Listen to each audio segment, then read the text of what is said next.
Welcome to Get Known, a story of brand influence and harnessing social media as we look through the options for you to get the most that you possibly can get out of your social media by having a better understanding of what your brand is and how to explain that brand through the many things you're going to do, especially when it comes to your understanding your core messaging about your brand, about your business, and taking that into your social media to get a lot more out of it. My name's Dante and James. I'll be taking you through this particular webinar. I hope you'll enjoy it and get lots and lots out of it. Now, let me just make sure I'm sharing the right screen here and not just my big mug, so you can see and follow along with what we're supposed to be doing. So let's get going. And we're sharing. So let's get started.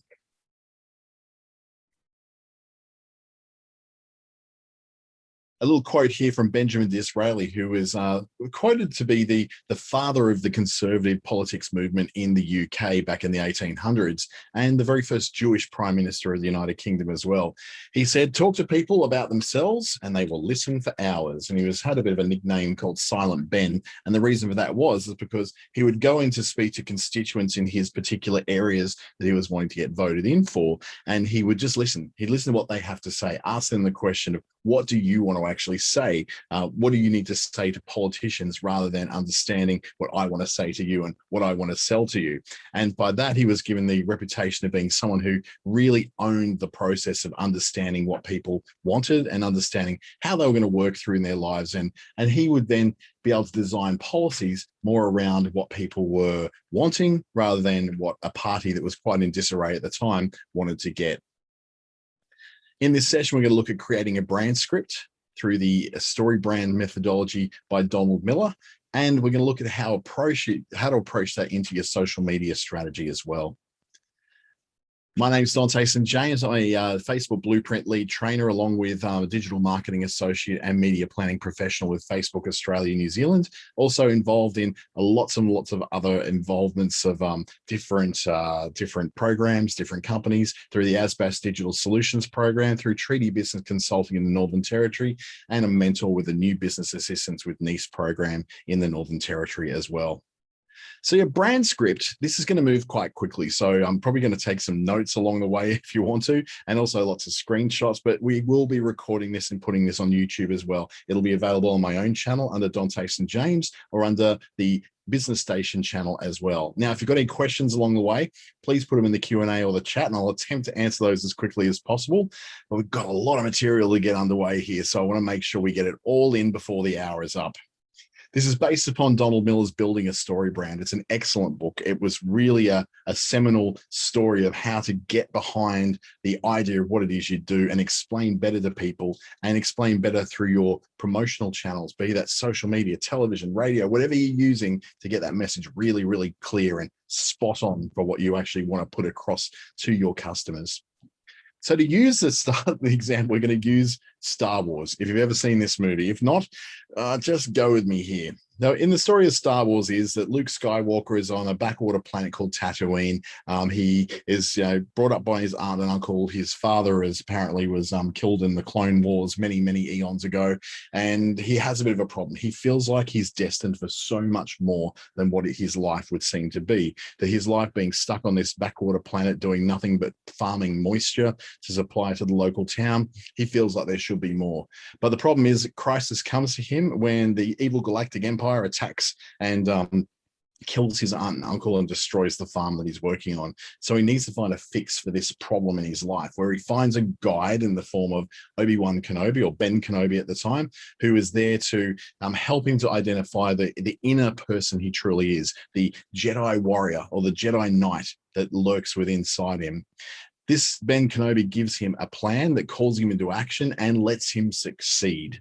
And at the end of it, he may not have a good hairstyle, but he certainly is much more different. He's gone from being a boy on a backwater planet to now being an intergalactic hero, and going with that boy to man thing that we talk about quite often when we come to coming of age movies. At the end of it, he's transformed from that farm boy into a hero.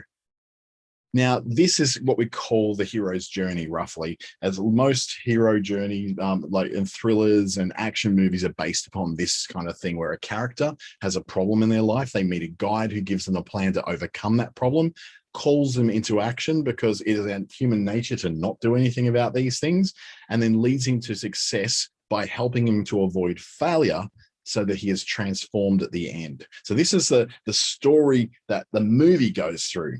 But how does that approach business? Well, business is a guest or a customer or a client has a desire. They meet you, who gives them a solution and the reasons to use it and a call to action to go ahead and use it that leads them to satisfying whatever that desire is and avoiding the results of failing to satisfy that need they have in their life, so that at the end of it, they're transformed from a potential client to a customer who's satisfied, right? That hero's journey applies equally to the customer as what it applies to a movie character. So how do we then go about creating our own brand script in this format then? First thing you need to understand is that the guest is the hero of the story, not you. As a business owner, you're actually not the guest. You're not the customer. You're not the person who is at the center of this story. They are. And to understand that is really, I guess, understanding how marketing can get it really, really wrong. So in the case of this particular hotel, which I'm not allowed to name, but let's just say these photos are real of that hotel. It's quite an amazing hotel. And they won a national award for service in 2019. And that was all over their website. They said, yep, this is a national award winner for service in 2019. Beautiful photos of their buildings, their restaurants, their pools, their reception area, the gorgeous architecture, beautiful interior design. Just wasn't seeming to cut through when it came down to, now this is pre-COVID, mind you, so we're not talking about COVID affecting things like bookings. We're talking about the regular world, okay? So we got this award-winning hotel, but they don't seem to be getting good conversions on their website. They had Donald Miller and his team come in and actually look at this. And in the end, they came up with what was a new brand script or a new story for their brand, which wasn't national award winner for service in 2019. It was find the luxury and rest you've been looking for. It took it out of here's pictures of our empty lobby, our empty pool, our empty rooms, our empty buildings and restaurants. And here is people inserted into every photo, making sure that if you can see other people in those photos enjoying the luxury and rest they've been looking for, you may see yourself in that luxury and rest you've been looking for.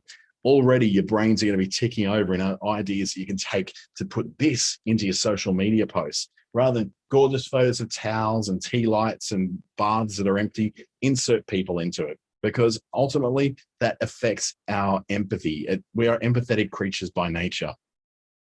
So let's look at a few other examples of this. Let's just say the #1 tour of Litchfield National Park may have been the previous statement they might have given for this particular tour company going to take people to tours of Litchfield National Park. Or how about the wilderness adventure you will remember for the rest of your life? You're taking it out of this is about us, the #1 tour of Litchfield National Park, and into this is about you, the guest or the client or the customer, the wilderness adventure you'll remember for the rest of your life. It's speaking directly to that person, that customer, rather than speaking about yourself. And then there could be another one, stay in the real outback with us. It's a very simple statement, but it's, again, all about us. Stay with us, do this thing with us, give us money. Instead of saying room to stretch, relax and breathe, time to explore or do nothing at all. It's getting inside the head of that particular customer or guest who's looking for an ideal getaway, room to stretch, room to relax, room to breathe. I can chill. I don't have to be stressed out on this particular holiday I'm spending these thousands of dollars on. That's principle #1, that you need to put the customer at the center of all your language, the customer at the center of all the things you're going to put into not just your social media, but into every piece of marketing, including your website. If you're telling everybody how about you're the best place in town to get something done, you're not talking to the customer, you're talking to yourself and trying to, it's called puffery, those kind of things. And in marketing, we call it puffery, because you're puffing up your chest and going, we're the #1, we're the best, come and work with us. So principle #2, businesses tend to sell solutions to people's external problems, but customers buy solutions to their own internal problems. So that might not make sense right now until we understand that hero's journey again, right? So every story that gets told needs a villain who brings upon external problems to someone's life that makes them feel bad. They have an internal problem about that. So remember the villain? comes along. They cause these problems in someone's life that's outside their control, which makes them feel out of control or helpless. And philosophically, you look at it and go, it's not fair. It's not fair that someone should have to feel this way because of this external problem, which could be a problem that can be removed. So let's think about that villain. The villain is the big problem that your customer has to overcome. So what is the villain for someone who, for instance, is having trouble finding a rental property in a time when rental properties are quite scarce and rents are going through the roof? Well, the villain is that rental properties are expensive and scarce right now. So the villain then initiates an external problem. So the external problem is that this person can't find anywhere to live, that causes that person to experience an internal frustration, which could be helplessness, hopelessness, depression, any of those things. And the philosophical issue with that is it's quite simply wrong that they should have to go through that. So understand that the villain is the problem that's happening. It is the cause, of that problem that they're occurring. And what happens is that quite often businesses will look at that and go, well, if the villain is that real estate prices are too high right now and people can't get cheap rentals, well, then all we need to do is just say, well, we just need more rentals and we'll put those more. Oh, we've got more rentals available and they're all at reasonable prices.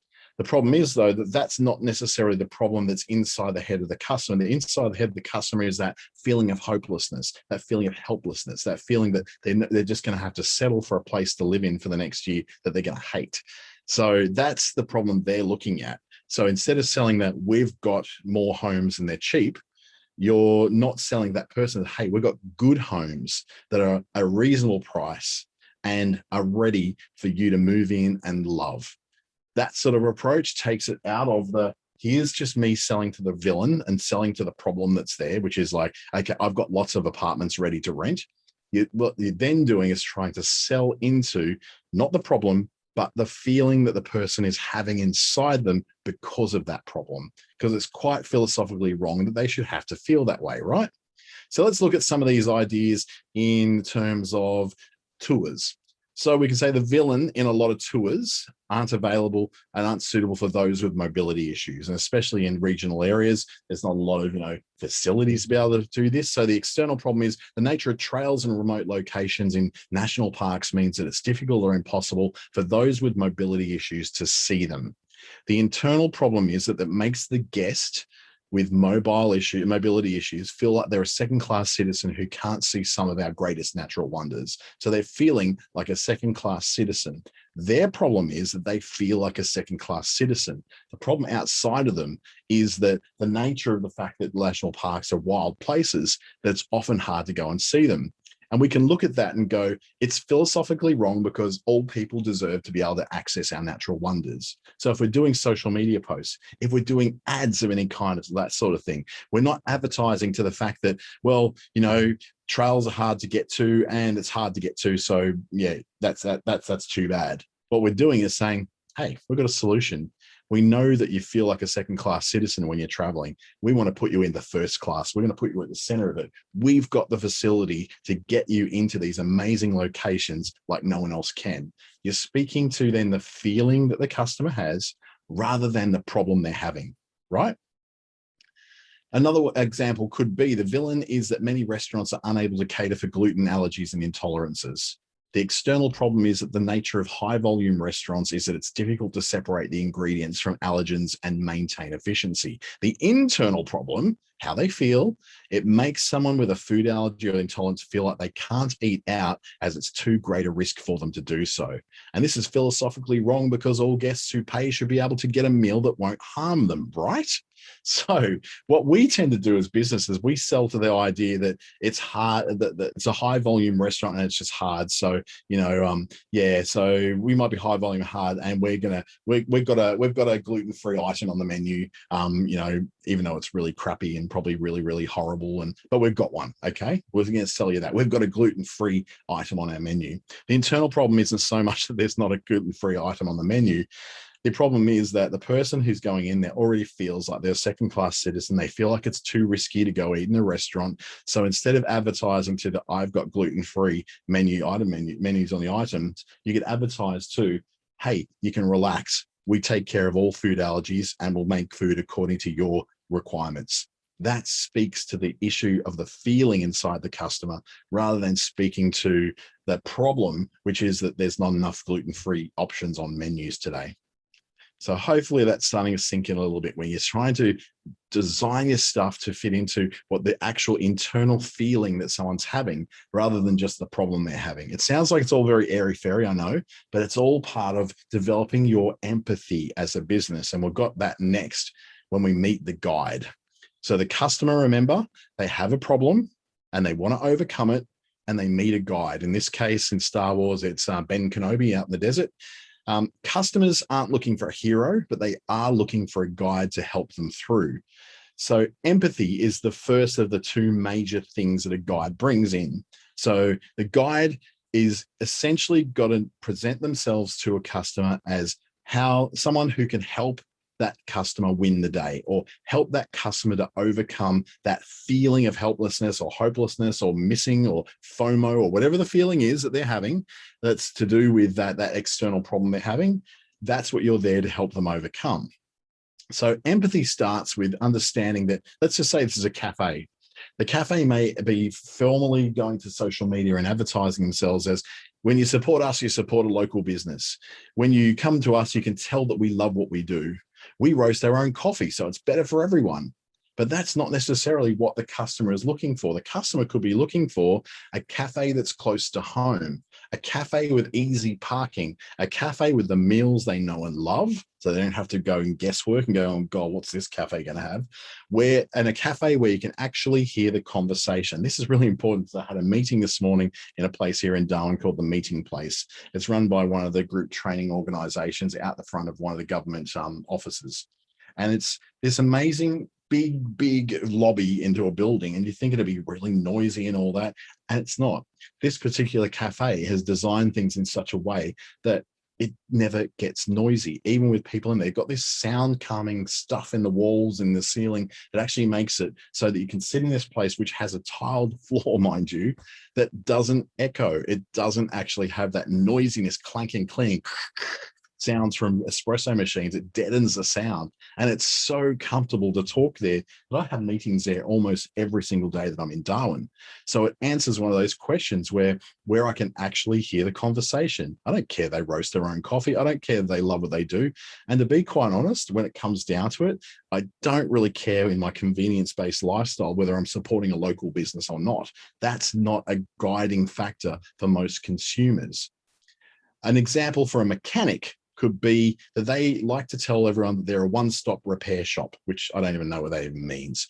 A family owned for over 3 generations. They've got a 21-point checklist.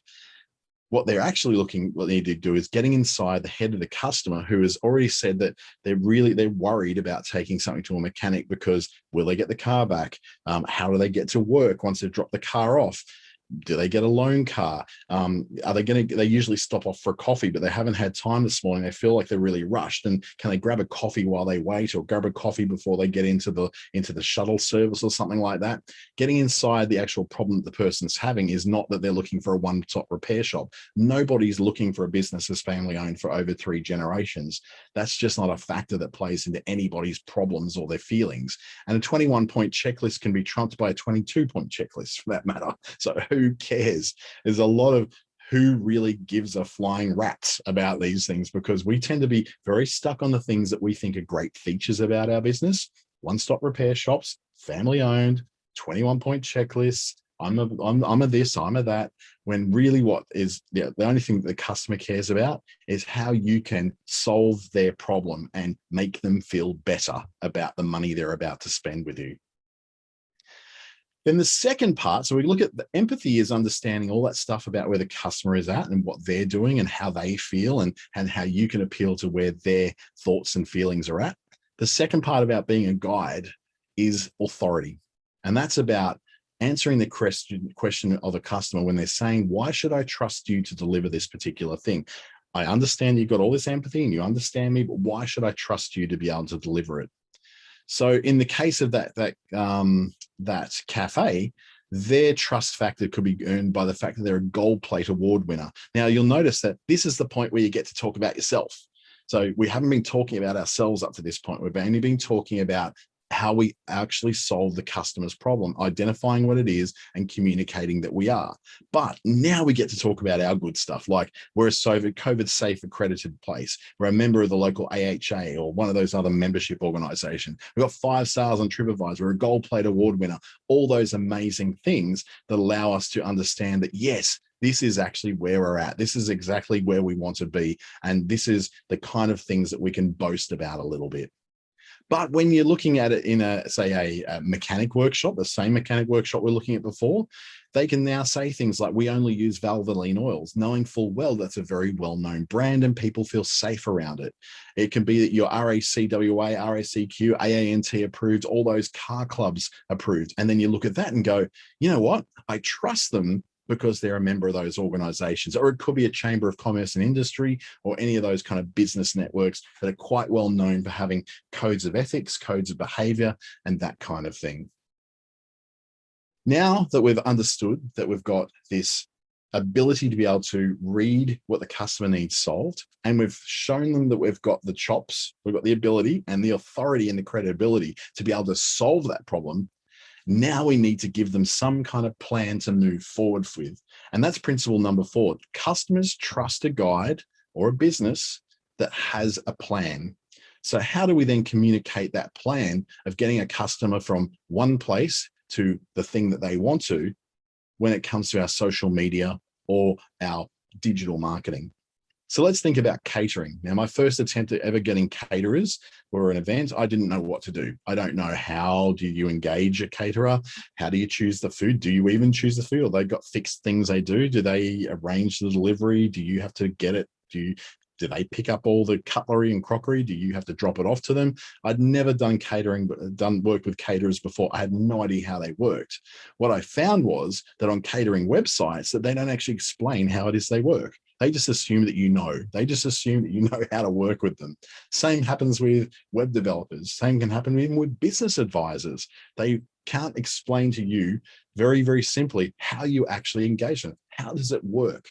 And that's probably the first thing that people ask when they ask about the thing I do. And then after they say, oh, how does that actually work? How does someone work with you? How do they know to work with you? And go, well, step 1, I'm through the ASBAS Digital Solutions Program. Step 2, they book a time with me on the ASBAS Digital Solutions platform at businessstation.com.au. And then step 3, we have our meeting. We get together. And step 4, we form a plan moving forward that's called a digital engagement plan. So that's how I can explain in 4 very easy steps what it is you get when you're engaging with me as an ASBAS professional. Likewise, for someone like an accountant, most people before they get an accountant don't really understand what an accountant does. What do they do and don't do? Are they bookkeepers? Is that the same thing as an accountant? What do you need to do? Do you just hand it all over to an accountant? They do it all for you? And then if you're doing having an accountant work with you on an ongoing basis, how do you even know if they're doing anything at all? How do you check up on these things? So accountants, lawyers, a lot of those professional services could really use a bit of StoryBrand work simply because they have a really poor way of explaining how to work with them, how to engage them, what the steps are to work through that kind of thing. And it makes it really scary for people, so much so that you'll find that the people who make it really, really super simple for them to be approached and to outline how you will engage with them are the ones that seem to get all the work. And you'll notice this again and again through a lot of professional services, through a lot of health and lifestyle services. PTs, a lot of PT, like personal trainers, are based on who's got the hottest body when they take their shirt off. It's not really necessarily about that. It's like, how do you, as a person who's not that fit, approach a PT, which is like this Greek god of a looking thing? How do you approach them? What is the terms of engagement? What's the plan? How does it work? And quite often we feel like we're stupid for having to ask these questions. And if you're forcing your customer to come to you and ask the question of you first, how do I work with you? They're feeling really stupid about that. It's making them feel dumb. And if you make someone feel dumb, they feel so much less inclined to want to work with you because their first experience with you is embarrassing and awkward and feels weird. You want to break down that and take away all that friction. And you do that by giving things like a name to your plan. So you can call it, if you're doing a tour, it could be a 3-day desert knowledge tour. And it's got day one, this, day two, you'll see this, day three, you'll see this. It can be something if you're teaching people to paint, how to paint a landscape in one day. Step one, we'll assess what paper you've done before. Step two, you book your session. Step three, bring along all your paints and your canvas and we'll get started. Step four, you'll walk away in one day with your perfect, beautiful first landscape painting. So you could look at that in terms of what you do. So on my two websites, clickstarter.com.au and dantestjames.com, I've actually got 4 steps, and 4 steps seems to be that sweet spot of how to explain how people engage with you and what it is they're going to get. So it could be something down the lines of step one. Well, I can probably share one of my screens to show you how this actually works. So I'll bring this one down and open up another window. I'll get this right. Hopefully that's still sharing it. So if we share this and I'll show you where my 4 steps are. So my 4 steps are there. There you go. A simple 4-step online success plan. Step 1, your initial call. Step 2, once you've accepted the quote, we invoice for a deposit. Step 3, we get to work on your project. Step 4, we deliver your project ready for you to review and approve. So that way they know, oh, this is how I work with them. I don't feel dumb when I approach this person now because I now know how they work, what the steps are to get from A to B, or step 1 through to step 4. So going back to our presentation, think about what is the name that you can give to your plan and what are the steps that people will take. And then being able to explain that simply on a website or simply through social media will change the way that people convert. And in the web development game, we call that conversion optimization. It helps people to far better understand how to work with you, what they can expect along the way, and what they're going to get at the end of it. There's no guesswork, there's no danger. They just feel like this is actually going to work. This is going to be great. Then finally, well, not finally, it's still sort of halfway through the process now. Principle number 5 is customers do not take action unless they are challenged to take action. And what this is that you need to tell someone to actually do something. You need to make it bleedingly obvious how to start that process with them. Elle Woods in the movie Legally Blonde would not have applied to Harvard University to get her legal degree if her boyfriend hadn't have dumped her in the first place. Her call to action was being dumped by a boyfriend who thought that she was too dumb and he wanted a serious girlfriend to go forward into law school with.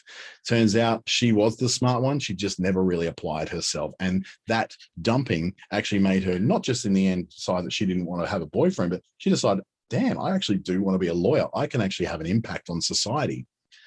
The calls to action are very, very obvious, or they at least should be very obvious. Call now, limited time only, book now until sold out, book now, learn more. All those sort of things are allowing someone a very simple, very easy way to move forward with engaging with you. Now, the problem is, though, it may feel really unnatural for you to be very salesy. So the whole idea that you think, oh, I feel really awkward doing this sales thing. I don't feel really good about this.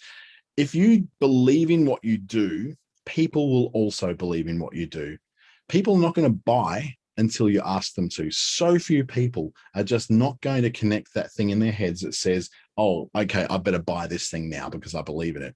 If you believe in it, you will be confident in asking someone to buy from you. And that comes across into your calls to action on your social media posts. That comes across to your calls to action on your website. If you don't ask people to buy from you, then they don't necessarily know that this is the point where they start to buy. If you don't believe in what you do, the customer will sense it and they just won't buy what it is you're looking to. So your direct calls to action can be things like buy now, book now, shop now, order now, let's go, anything like that that is part of your posts on social media to communicate that not only is this a bit of information which is good for you to know, but here's how you can buy the solution to that problem as well. Now, there's another concept called a transitional call to action. And this is where people are just not quite ready to buy from you, just quite yet. So you might be going, hey, will you marry me? The customer says, no. Hey, will you go out with me again? Yeah, I'll go out with you again. So will you marry me then? No.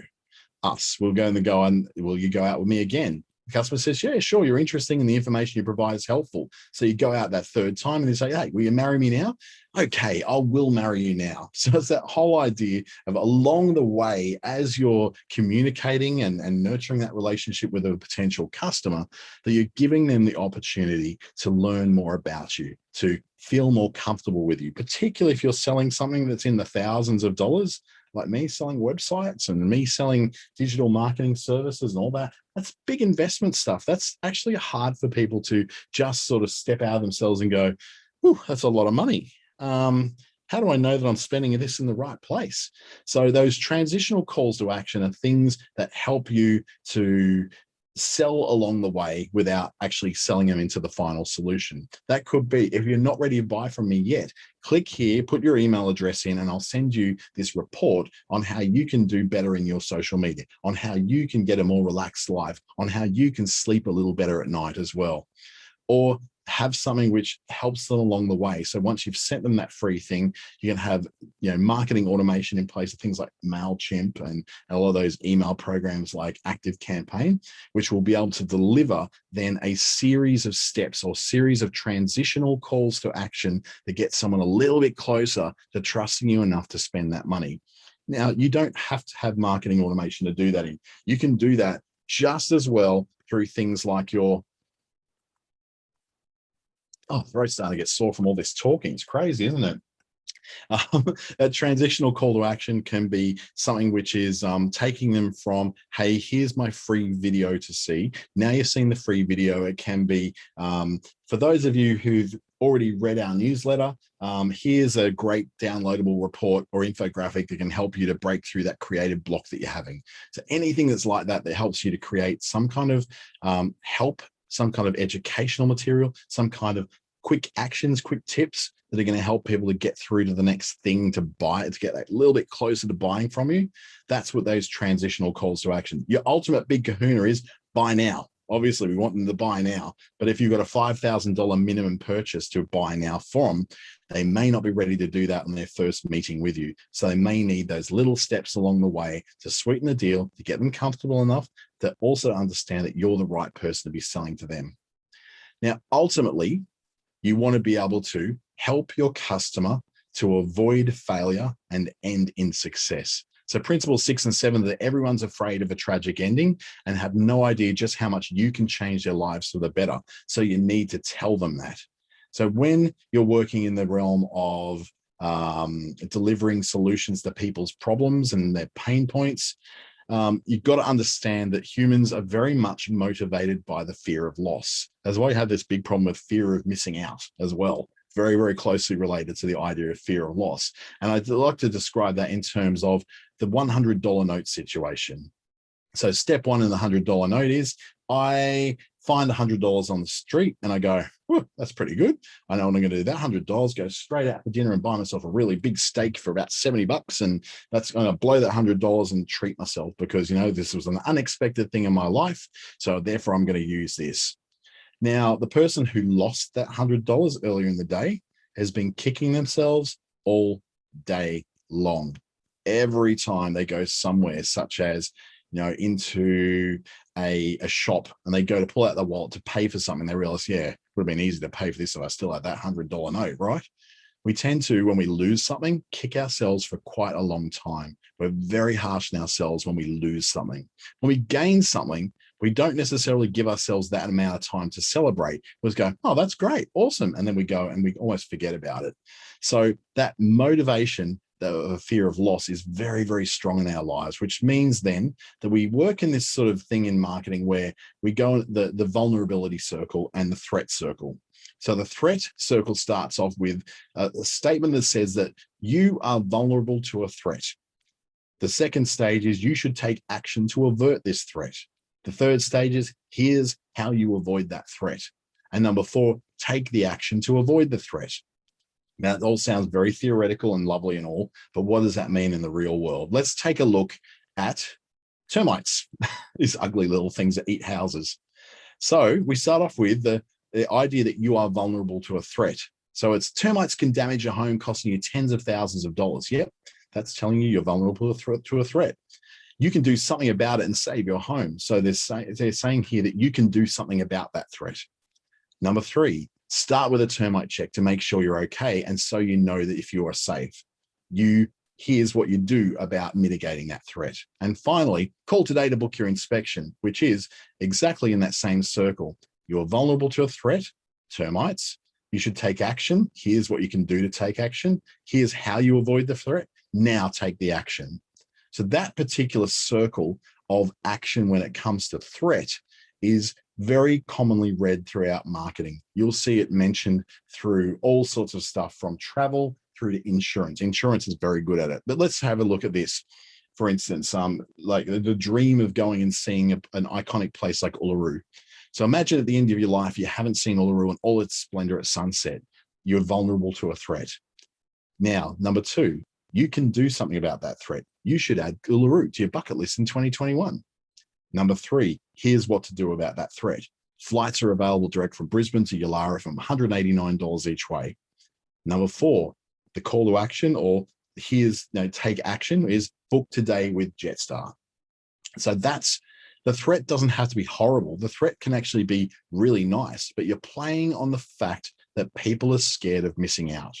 This is marketing 101, like Don Draper from Mad Men show, or, David Ogilvy from Ogilvy Mather, and one of the greatest advertising people of all time. These kind of things are playing on the fact that we do get more motivated by what we may potentially lose than what we may potentially gain. So that whole thing, instead of saying Uluru is wonderful at sunset, you're going to love it, we say, well, that's really nice, but imagine if you get to the end of your life and you never actually got to see this.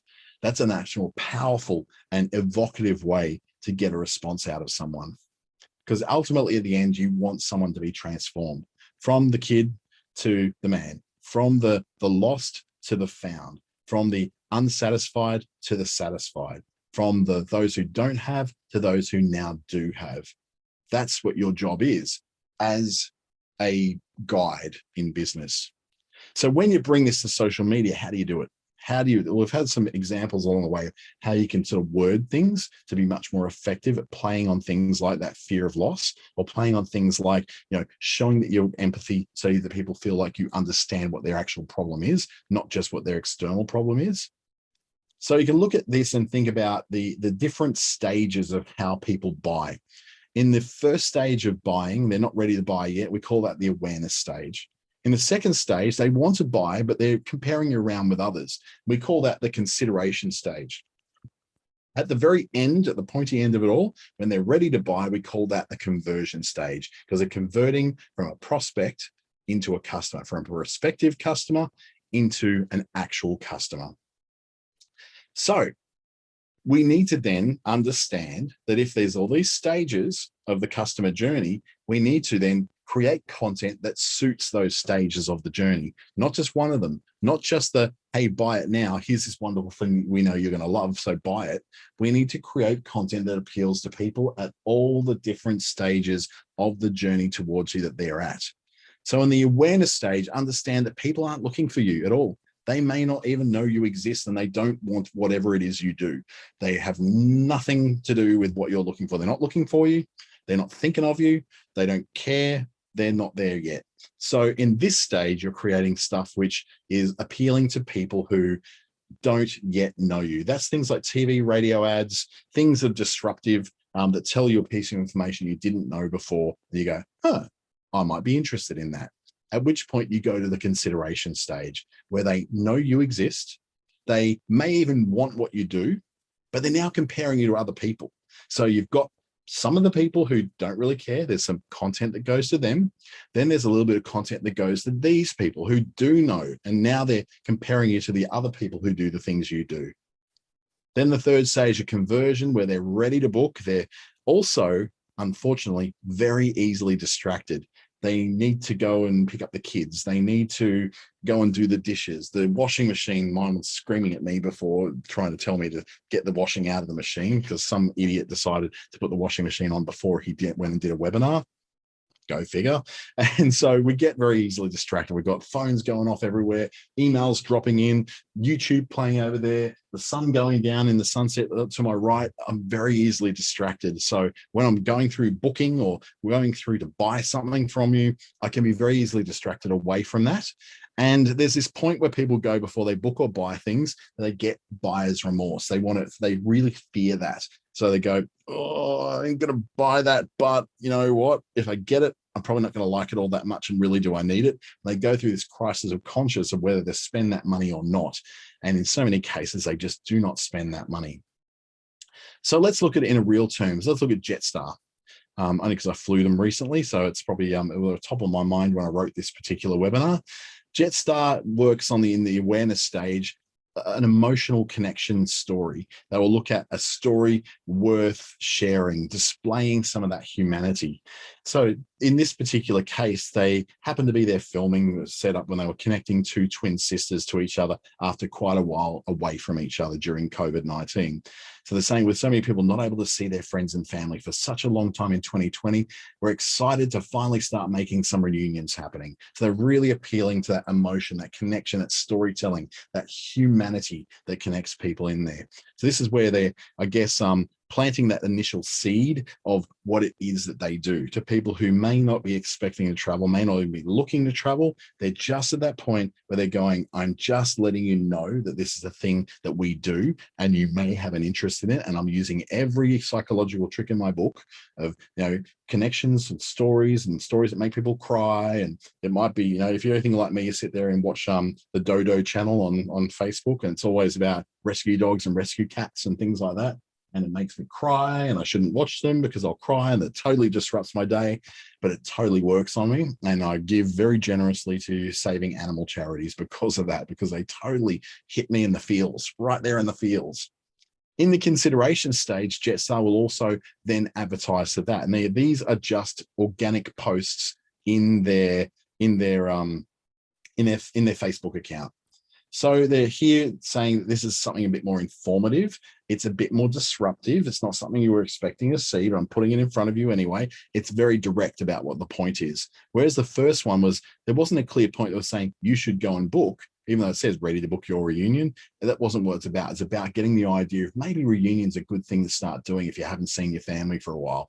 Now you're already past that. You're going, yep, I definitely want to go and see my family. It's been over a year since I've seen them. So now I need to do something about it. It just so happens that there's flights from Melbourne to Hamilton Island, which is nowhere near where my parents are, but I was in the mood to travel anyway. So you know what? I'm going to treat myself for a $99 flight from Melbourne to Hamilton Island, starting from March 29, 2021. I'm going to get my island getaway. It's going to be fun. So it's much more direct. It's saying that there is actually a thing you're going to do right here. But then when you get to the conversion level, that's when you're doing the deals that really get it across the line. Yeah, I do want to travel. Yeah, I've been considering who to travel with and all that. But then you put this special on for $35 to go to wherever I'm going to go to. And man, I tell you now that $35 is a cheap airfare. I'm going to take that. That's got me across the line to now book that airfare. It's a direct path to buying. In this case, it's very, very obvious what they're trying to do. They're selling fares from $35. Earlier in the description that they put in that post, they put a link, a bit.ly link straight away in the book now. Fares starting from $35, book now. It's very early in the text. They're not pretending to do anything else but sell to you in this one. Whereas earlier on, when we're up in the awareness stage, we're still in that feeling where they were just getting us used to the idea that travel might be a cool thing to do. Then they went, yeah, okay, so now you want to travel. Here you go. Compare this deal to what you're seeing around. And then they finally realize that you are very, very much ready to book. Then you could have something in your feed that has something very direct. So the idea would be, rather than just going straight away to this point, getting people to buy, recognizing that not everyone there is ready to buy. In fact, very few of your followers are ready to buy right now. So if you can give them something which Kim is actually saying in the chat here is like planting a seed of sorts in their mind to take action, that when you come later on and produce something which gives them a really strong reason to take action, they're more likely to take that action because they've had that seed planted in them in the beginning that's now blossoming to a full flower that they want to pick and take on them to a holiday from, I don't know, Adelaide to Melbourne, if that's what they want to do. So when it comes to choosing a social strategy to do all this with, now naturally we can say, oh, it's really nice. You got this, write this for your awareness and write this for your consideration and write this for your conversion. Then we look at, well, how do you apply that in a social strategy? There's three main strategies we look at social media. That's a DIY, the do-it-yourself, the done for you, or what I call evergreen cycling. So doing it yourself is basically just putting it all together and just doing it yourself, right? So you're sourcing your content, you're writing your content, you're scheduling your content, you're continuing this process over and over and over and over. And there's about probably 1 in every 20 people who own a business who actually do this remarkably well and do this very consistently all the time. So in this case, Walk Darwin, they do their own, but they are remarkably consistent with it. They're very strict with it. I do some work with them actually, and trying to help them to get even more consistent and hitting that nail on the head more and more times all the time. So this is the do-it-yourself, where you do it all yourself. You're not paying for someone else to do anything. You're not getting any sort of advice. You're just doing it, knuckling down and making sure you put lots of content out there. The done for you is things like Kakadu Tourism, for instance. They do not, they source the content, they write the content, they schedule the content, they continuous process, but they're not doing it. They've outsourced it. Someone else does this for them. I know that because for 2 years, I was that person who did it for them and did all of that. But I didn't go out to Kakadu every month and take new photos and go up in aircrafts and take amazing photos of Jim Falls during the wet season or anything like that. I went to Kakadu once. And so that was my only understanding on the ground of what Kakadu National Park is like. I didn't see Jim Falls. I didn't see Gun. In fact, I saw no falls whatsoever because they're all closed at the time I went there. The only thing I saw was the Yellow Water Cruise, which was stunning and it's gorgeous. But I didn't see any of these amazing sights that you're supposed to see in Kakadu. So what we do is just use photos that other people had taken. So in the case of Greg Crichton, who took this photo, we just made sure that we repurposed what he did and then produced it in there. So this is just when someone else is doing it for you, is the opposite of, I guess, when you're doing it yourself. You're handing it over and they're doing it all for you. Or there's what I call evergreen cycling. Now, either you or that person you're getting to write your content's doing it for you, but they do stuff that doesn't go out of date. So it's not showing photos of just the wet season in the tropical north. It's not showing photos of just summer in the south of the country. It's showing things that can be applied to all year round. Smiling people, eating food, traveling, getting in cars, all that kind of thing. No matter what it is you're thinking of, it's evergreen content. It's stuff that never goes out of style, out of fashion, or out of time. So you're talking about things that are always relevant at every time of the year and every stage of the year. That kind of material is going to be relevant all the time. So a bar, for instance, may only have live music in summer. So for them to evergreen cycle their content, they shouldn't be then putting things in it showing bands when there's only a certain time of the year they have bands. If they're recycling this stuff over and over every 7 weeks, in this case, for this particular layout, then they're looking, well, we need to do things that we always have. We always have cocktails, we always have wine, we always have food, and we're always open inside the bar. But outside the bar and the beer garden, we may not be open until the summer. So if that's the case, then don't show photos out there until summer comes, or we can show those photos when summer comes only. But in the meantime, all this other stuff, which you might call generic, I like to prefer it to be evergreen. It's stuff which is relevant all year round for all different kinds of purposes. Now, this particular routine I'm showing here is 3 posts a week for 7 weeks, and then it repeats again. The reason I choose 7 weeks, number one, it's an odd number. So you're not going to get it landing at the same time of the month every time that it renews. But it's going to say, okay, week 1, here's 1 post, 2 posts, 3 posts. Then you go all the way down. So you've written 21 posts that are going to repeat again. And usually in the case where I set this up for a client, we make that material, it's 21 posts that repeat for 12 months. Now that still gives them, there's 7 days in a week. We're only filling 3 of those days. So that particular business then has the ability to say, well, if I don't really fill up to that week of doing it, I'm sick, I'm away, it's okay because I've still got 3 posts a week going out. I'm still putting something out there. It's still new, it's still fresh. And the chances are that if anyone saw it 7 weeks ago, well, they're following me probably a little too close at the moment, rather than most people who are following on social media are not seeing every single thing you post, and they're certainly not seeing every repeated thing you post every 7 months. So this is a little trick that's used by people who just want to get really good quality stuff out there, but it doesn't have to be immediate, because let's face it, a cocktail bar, nothing much changes there. A chocolate factory, nothing much changes there. In the case of someone who's selling things like energy healing, tarot card reading, anything like that, it doesn't change often. It's the same stuff that happens all the time. The same questions are asked, the same scenarios come up, the same services are offered. So why should you need to come up with new and creative ways to do this every time, unless you want to try and lift yourself into the stratosphere and be someone who's a TikTok influencer or an Instagram influencer in your particular space. And even then, there's no guarantee that is necessarily going to bring you tons of new clients. They're going to bring in the millions of dollars for you. It's just going to come down to you do what you can manage to do. And if that's 21 posts that repeat every 7 weeks, go for it. That's a completely valid way of doing it. I'm actually building that whole method, my own presences online right now. I'm in the middle of building my 21 so that I don't have to get to a week where I go, oh, I've got no webinars this week. What do I do? I just want to always have something fresh coming up every week.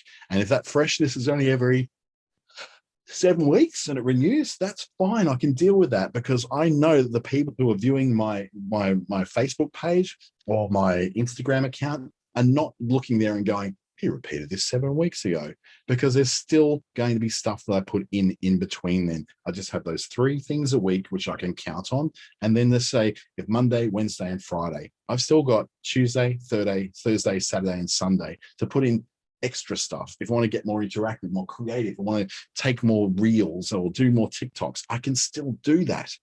But I don't have to rely on that, because I've already got my 21 things already put in place. So as you can probably tell by the description, I'm a very big fan of this particular process, and it's something which has actually been really working well for a lot of my clients as well. So I thought this was going to take a lot longer to get through tonight than what it did. I guess it's because I've done so much talking. So thank you so much for putting up with all that talking. That was a lot to go through and a lot to take in. So I do encourage you to watch this again on our YouTube channels, either the Business Station YouTube channel or maybe my YouTube channel as well. Just look either for my name, Dante St. James, or look for Business Station on YouTube. Please feel free to follow me on Facebook or LinkedIn. And also, if you've never before had a one-to-one appointment with an ASBAS Digital Solutions advisor like myself, or the great many of them, Tracy in Queensland, there's Kaja in Perth, there's Joe Saunders, who's a LinkedIn whiz, there's Kay Ridge, there's Crystal Divite, who's amazing when it comes to customer relationship management systems and systemizing yourself. We really are a tight bunch of people and really value the work that each of us does. So I can thoroughly recommend just about everybody on the program for what you may need to do. So what's next? I say get that free booking if you've never had one before. If you had one before, spend that $66. You'll get value out of it whichever way you go. Whether it's me or one of the other advisors, we're there to help you right until the end of June, when this particular program does come to an end. I won't be stopping the webinars, by the way. I'm still going to produce them just because they're fun. Thank you so much again for coming tonight. We're about 8 minutes early for the end of this one. So thank you again. And I'm hoping they'll see you in some more of these webinars as we continue to bring you more reasons to spend time to learn more about your business and how to operate it better, rather than just being so busy inside your business that you don't really get a chance to learn more. Thank you again, and good night.